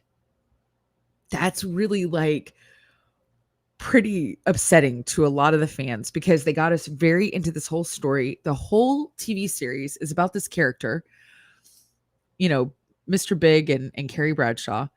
And they, you watch them not get married, and then they do get married, and then they're together. And then now they do this, they kill him off. So Peloton, which if you remember, came under fire, that's a hot take on its own. Peloton, had these commercials, which I was not bothered by these commercials, but people were really up in arms about the Peloton commercials. They were saying that it wasn't okay. I don't know. Maybe Anna has a thought, but Peloton has come out with its own ad for Sex in the City. Peloton fires back at its portrayal in Sex in the City reboot with its own parody ad, He's Alive. So they published this on Sunday. Okay. And it sent shares of the company. Okay. So wait, let me read this. Peloton published a parody commercial on Sunday in response to a plot in Sex and the City that sent shares of the company tumbling last week. The decline piled onto a recent sell-off with shares down about 75% year to date. Peloton has been facing slowing demand for its connected fitness equipment this year as people have returned to gyms. Oh, interesting. So what they're saying is that this ad didn't do well. Peloton wants users to know its at-home fitness equipment can improve one's physical health, not lead to health complications, which was implied, in the reboot of Sex and the City. I see. The company put out a response on its Twitter account on Sunday to a plot in Sex and the City that sent shares of the company tumbling last week, piling, oh my gosh, onto recent sell-off. The stock is down about 75% and hits a 52-week low of 37.67 on Friday. I see. I understand. So Sex and the City, and here's the spoiler. In the widely shared Sex and the City scene, one of the main characters, and just like that, Mr. Big died from a heart attack after taking a 45-minute Peloton class. Whoa. I could see where that would be a really dangerous thing to do. On Peloton's parody commercial, Jess King, the Peloton instructor who was portrayed in the HBO show, sits down with Mr. Big, played by Sex and the City actor Chris Noth. I think Noth. After he gets up from a fall and asks him if he would like to take another class on the bike. That's hilarious. Is it Chris Noth? I feel great, Noth says in Peloton's video. Shall we take another ride? Life's too short not to. And just like that, he's alive. Did he actually do the thing? The voiceover and actor and director Ryan Reynolds says, and just like that, the world was reminded that regular cycling stimulates and improves your heart, lungs, and circulation. Cycling strengthens your heart muscles, lowers resting pulse, and reduces blood fat levels. He's alive. The whole thing came together in 48 hours and was filmed in New York City, according to Peloton spokesperson Reynolds' marketing company, Maximum Effort. They created this spot. Reynolds also shared that the video online on Sunday is a tweet saying, unspoiler alert. That's hilarious. Why is Ryan Reynolds like, does he own part of it? I don't know. So, Peloton Chief Executive Officer John Foley also tweeted on Sunday he's alive. The Sex and the City scene comes as Peloton in recent weeks has slashed its full year forecast and frozen hiring. Amid slowing demand for its products, Peloton faces heightened competition from other at home fitness companies, but also from gym chains opening. They're luring people back. Peloton was a huge pandemic beneficiary as people were stuck at home and looking for ways to maintain healthy habits. Its stock benefited, rising more than 440% in 2020. Now, however, investors worry that future growth will be much harder to come by as we entail greater costs. Peloton has faced other troubles in recent months, including regulatory scrutiny. The company announced a voluntary recall of its treadmills in May after reports of one death and dozens of injuries. It also reduced the price of its original bike by hundreds of dollars, hoping to appeal to more people at a discount. While Peloton was coordinated with HBO on the placement of its bikes and just like that, it said the network didn't disclose the plot in advance because of confidentiality reasons. An HBO spokesperson didn't immediately respond to CNBC's request for comment. Good morning, Turkey.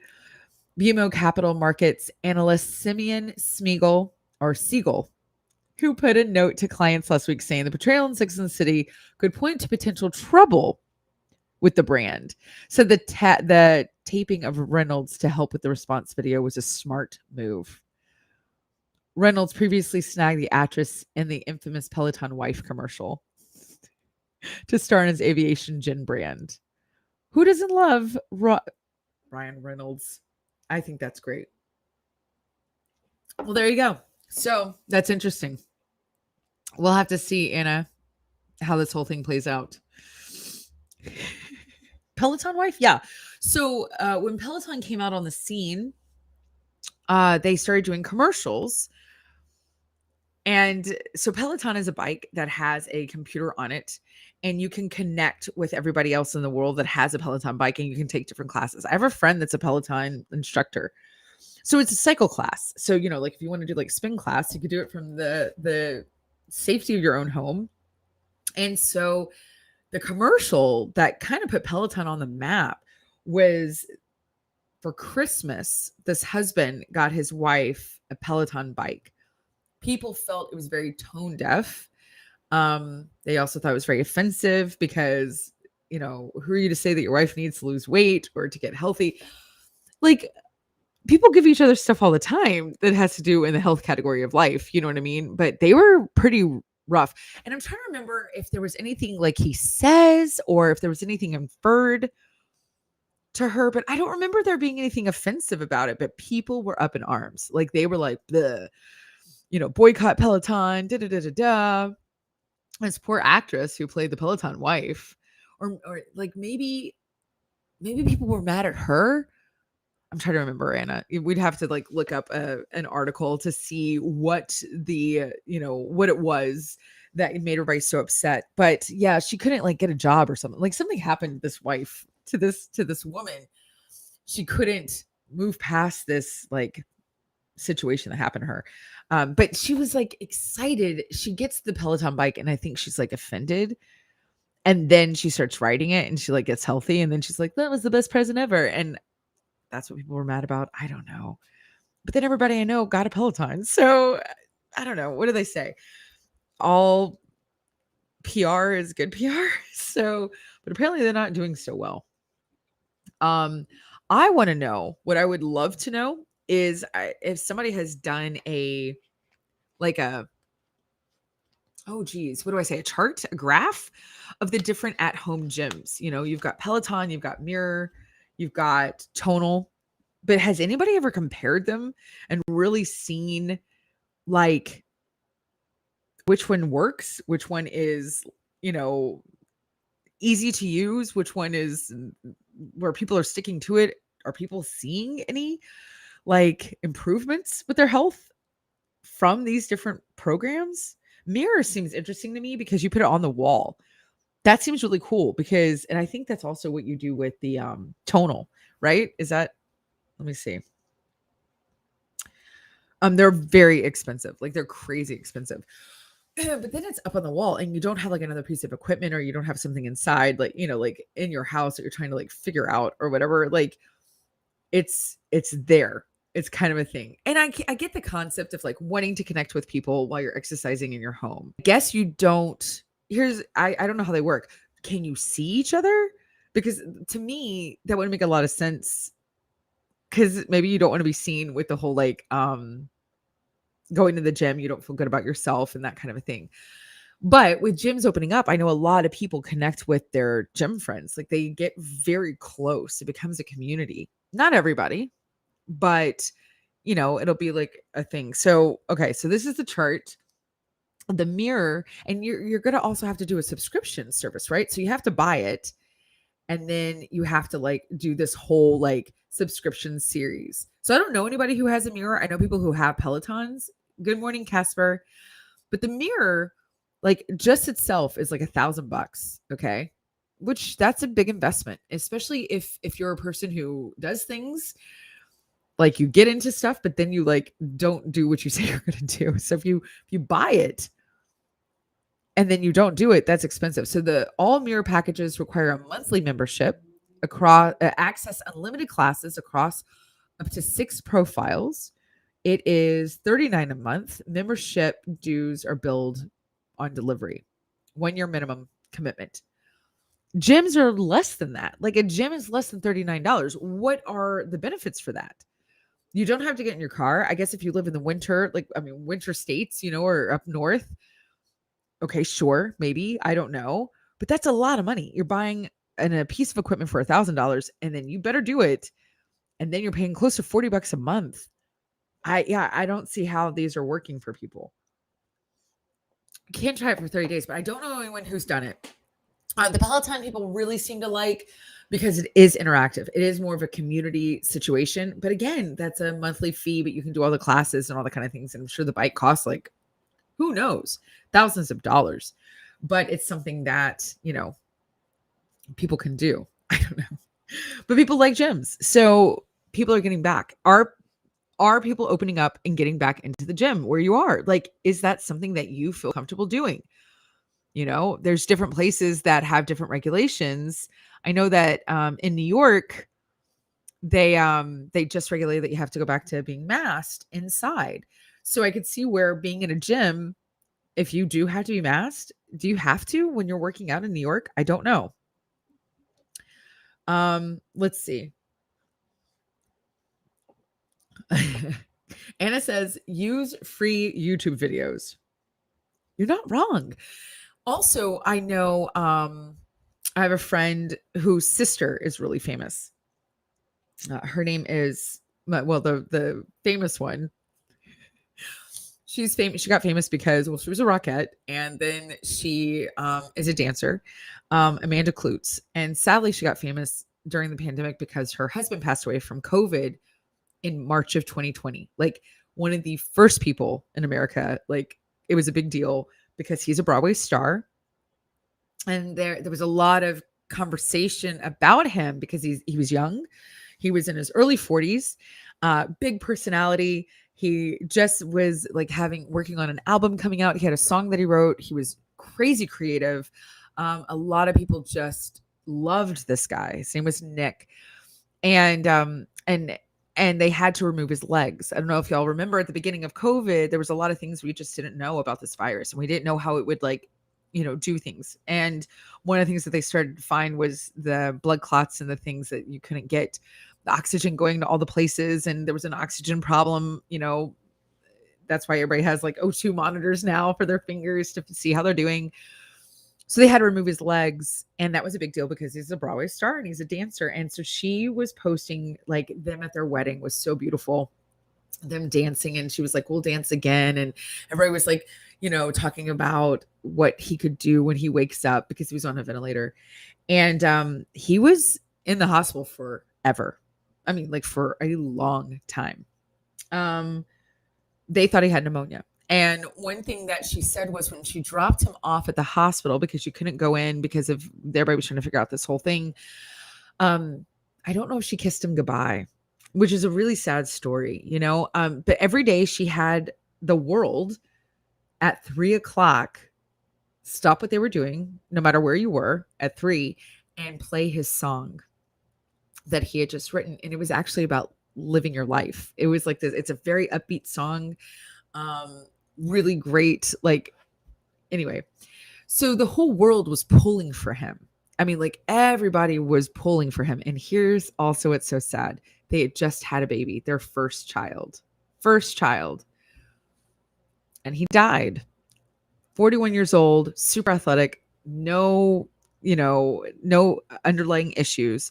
Got COVID when nobody knew about COVID, and he passed away. She now has a book. She's now on The Talk, and she was just on Dancing with the Stars. And she has this baby that she's raising, and she's very open and positive. But one of the things I really like about her, Amanda Kloops, is not just how positive she is and what she puts out into the world and how much she shares, about being in grief and letting everybody walk that walk with her, while her husband was, dying in a hospital, and how she included everyone in this because she didn't have to, but she's also so pro exercise. She's so pro being healthy and moving your body. And so she does a lot in that arena for free. And she's an expert. Like, she is a professional. I ordered one of her jump ropes. I'm not kidding. Like, the jump rope is like $40 or something. But then she does all of these videos all the time. Like, she'll post stuff. She'll say, "Hey, I'm doing this class." Or she'll, another cool thing that she'll do is that she will put videos. "Good morning, Jennifer. Hello." She'll put up a video and she will take money, and it'll go, like, the donation will go towards something. She will do that a lot. But I think you're right, Anna. Like, there are a lot of ways that you can exercise at home without investing in a Peloton, without investing in, a mirror, things like that. And you can get really healthy. If you want to go to a gym, sure. But there are now, with YouTube and so many other things, there's even like exercise channels that are like streaming. There's this one guy that I was watching. He's a YouTube guy. Oh, something about, he was fantastic. And now I can't think of his name. So that's not going to be a good story at all. Something with the military. He was adorable. Anyway, so I have one more day in New York. I want to know what I should do, if there's anything I should eat. We talked about before. Hello, Lee. Welcome. I am going to dinner tonight. It's my first sit-down dinner in New York City. Inside, basically, because we went to a diner, but I don't count that. So I'm excited. I'm going to have some Italian food in the city. I recently had a bagel in the city. Nobody's talking about the cream cheese situation that there isn't any cream cheese. I did get a bagel at the TWA hotel, and I thought this was interesting. I went up to, they have a food court, I guess. It's kind of like the mall, you know what I mean? And there was this place called Vinny's, and they have this bagel. Okay. And I asked for cream cheese. And when I say, like, I could not even tell that they put cream cheese on the bagel. I couldn't even tell. Like, it looked like they just buttered it. It was nothing. And so it made me think, I was like, I wonder if, like, this is what they're doing because of the cream cheese shortage that was happening in New York City. I don't know. I didn't ask. But really interesting. But here's the thing. I know I need so much cream cheese. My cousin, who lives in the city, she does not toast her bagels. Like, when she goes to get a bagel, when we go, we have a place that we go. We go to this, it's called Tall. We go to the Tall place. It's called Tall. I don't know. And it's it's on the Upper West Side because that's where she lives. And I always get my bagel sliced and toasted with butter. And I do say light cream cheese because they just put so much on there. It's like inedible. But she doesn't get it toasted. She thinks it's so strange that I get my bagel toasted. My point to her would be, why do they have a toaster if that's not what people do? Because she's like, no, New Yorkers eat it, like, whatever. So, Anna, I got to ask you, and we got to go get a bagel in Ohio. Anna goes, I don't want it burnt, but it needs to be warmed up a bit and a little toasty. Right. She doesn't at all. Like, she gets it she wants it not toasted, just sliced. She goes, they just made it. They just baked it. It's a fresh bagel. And I'm like, but it's so chewy that way. You know what I mean? I just can't do it. So, I don't know. I think that's really interesting. Never occurred to me that you would get a bagel at a bagel shop in New York City, get it sliced, and not toast it. Because can we just say, what is the butter gonna do? It's not gonna melt. And same with like the cream cheese. Like that's not gonna happen. So I find that kind of shocking, I gotta say. Ooh, I don't know. I don't want to waste my bagel and try it. So I'm just gonna not. Maybe because I don't have time to wait on it. Butter on a bagel is weird. Not a fan. Wait, so what do you put? You don't put butter on your bagel at all? But it's not weird because it's bread. You put butter on bread and it's just bread. I always put butter on my bagel and then cream cheese on top. Toasted, buttered with cream cheese. What are we talking about? No? Interesting. Just the cream cheese. Yeah, of course. No, you're going to try this and you're going to be like, this is delicious. Butter and cheese go together like mac and cheese. I can't think of It's fantastic. Butter and cheese and it's all melty. Anyway, I definitely do not like my cold coffee. I can say that right now. Okay, let's see. What else can we talk about on Hot Take Tuesday? What is the news going on in the world? Anna, can you check out and see what the top stories are for today? I want to know what's happening in the world on this fine Tuesday, December 14th. We're almost halfway through December, which is kind of crazy.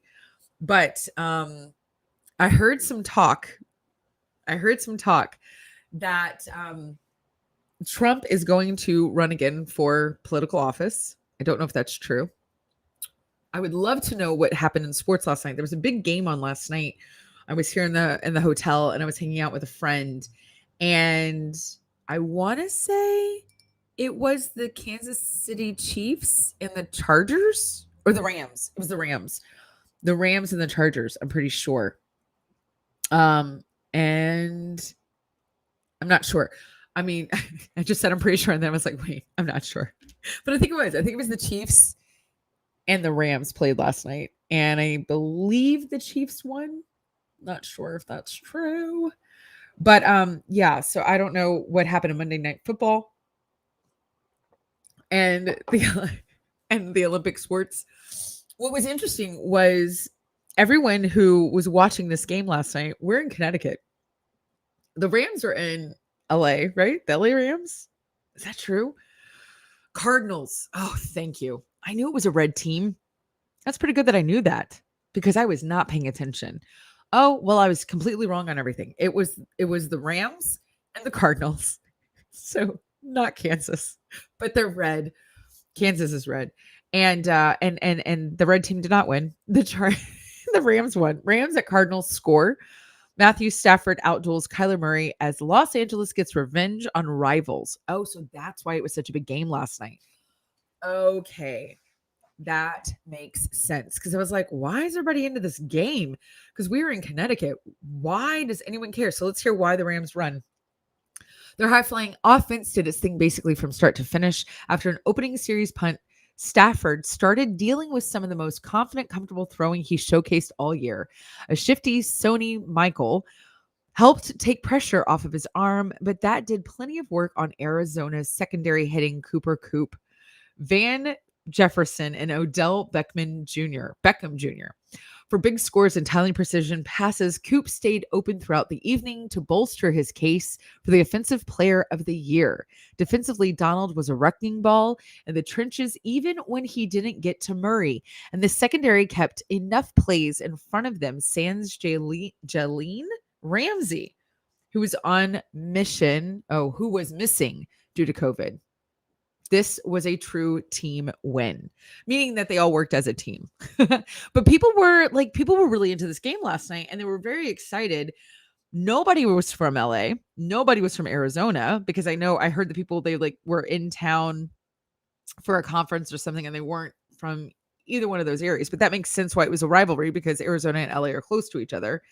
But everybody was really into it. And that made me think, why and how do people get invested into the sports teams that they do? Normally, it's where they live. There's like hometown pride, there's like state pride, but I always find it very interesting when people are really invested in other teams that are not their own. You know what I mean? So what's next? The Rams are 9-4, so they're having a okay season, I guess. Back in the conversation for the division title and even the NFC's number 1 seed. They will return home to host their division rival. Okay, so their division rival is the Seahawks, who are 5-8. But that like their season is going not so great. On Sunday, a week after Seattle routed the Texans. They demolished us, I heard. I mean, I just heard it just was a bad game for the Texans. The Cardinals are 10-3. Meanwhile, who are now fighting multiple teams for the top spot in the NFC, will visit the Lions, 1-11-1, who fell to the Broncos in week 14. So yeah, I don't know why it's interesting how people get very, I wish we could have a conversation about this. What determines the other teams that you focus on, right? Like hot take, hot trend. We used to say the Yankees were America's team. The Cowboys were America's team. Like we had these teams as a nation that people would really gather behind and rally. And it wasn't because you lived in the state. And it wasn't because you lived in that town. And how did they get the popularity of that, where they were dubbed, this is America's baseball team. This is America's football team. I can't stand the Cowboys. Well, obviously, because I'm from Houston. But I grew up with the Yankees. And that is really interesting up here because you're either a Mets fan or you're a Yankees fan, but you're not both. And to be honest, I'm kind of both. But I'm not from up here. I'm not from the East Coast. However, what gets people into other teams? I would say some people, it's because they live there or they have family connections, things like that. But there's a lot of people who really, truly get invested in how other teams do, especially in the years. And maybe that's what it is. Maybe this is how, maybe I just figured this out. Maybe it's because, oh, Anna, sorry. Anna's been writing and I'm not even paying attention.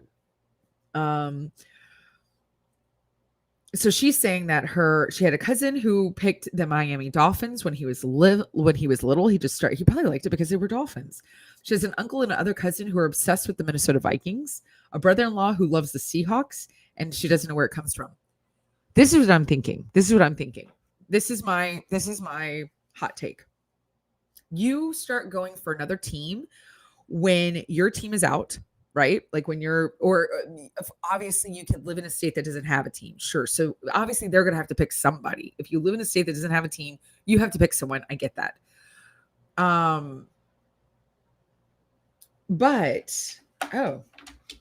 However, I'm thinking if your team is out and not doing well, you might start going for the other teams that beat your rivals. Like if you, for instance, Texans and Cowboys, we don't want each other to win. So whoever starts beating the Cowboys, we're going to start cheering for. Does that make sense? Like, I think that's kind of weird. Ohio has 2 teams. Oh yeah. Anna's saying her family is cheering for other teams, and they have no connections to Minnesota or to the Seahawks. And the Vikings aren't good. That's hilarious. College, maybe? I don't know. Like, and I could get that too. If you went to college out of state, maybe that's how you connect. But that's my take. That is my hot take on sports. I think you start cheering for the guys who are doing the job for you and your team by beating your rival. That's what I think happens. I don't know. I'm making it up. We'll see. You guys, we are done with this second hour. You have been listening to Backchannel. Thank you so much for coming today. Thank you for being here. You have a break for an hour, and then the Anthony Davis show is at noon Eastern. After him at 2:00 is your pal Hal. So don't go anywhere. And I will be here tomorrow morning with producer Anna for Live Every Day. And don't forget to do that yourself. See you tomorrow at 8 a.m. Bye, guys.